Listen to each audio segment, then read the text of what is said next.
Monsieur le Président, tout à l'heure, l'ambassadeur du Venezuela a cru bon, ou peut-être il s'est trompé de salle ou d'agenda en faisant allusion au Sahara marocain et la nécessité d'intégrer les SDGs. Je voudrais à cet égard juste lui dire que le Maroc a investi depuis 2 ans 7 milliards de dollars dans le Sahara marocain.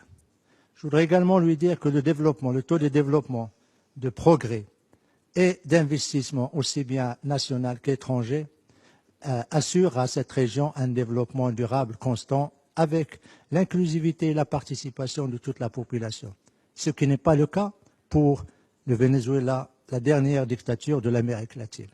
Je voudrais aussi lui dire qu'au moins au Sahara marocain, les hommes et les femmes et les enfants mangent à leur faim.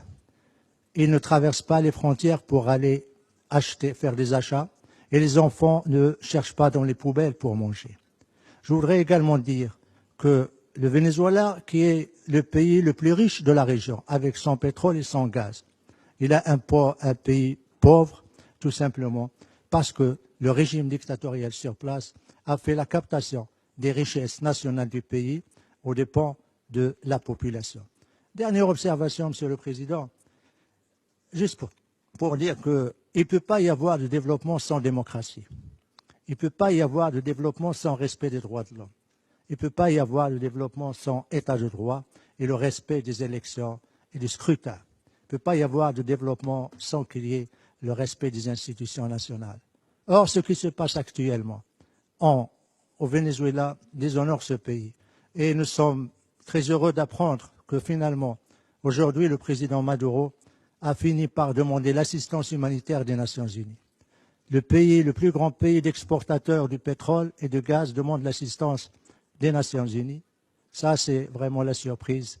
Et surtout, la flagrance d'un régime et surtout d'une diplomatie et d'un ambassadeur qui, au moment où son peuple ne trouve pas de médicaments pour se soigner, ni d'aliments pour se nourrir, ni de lait pour nourrir les bébés, ou également on ferme les écoles pour permettre d'économiser l'électricité, lui, il se permet de se balader dans ces 2 jets privés à travers les États-Unis et à travers les pays des Caraïbes.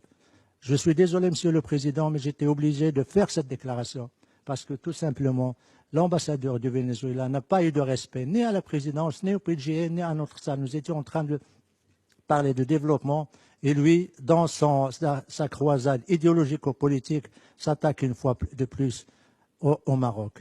Qu'il ait un peu plus de décence, qu'il ait un peu plus de respect, ne serait-ce que pour son pays qui meurt de faim, qui meurt de torture, qui meurt de dictature et surtout de répression. Je vous remercie, Monsieur le Président.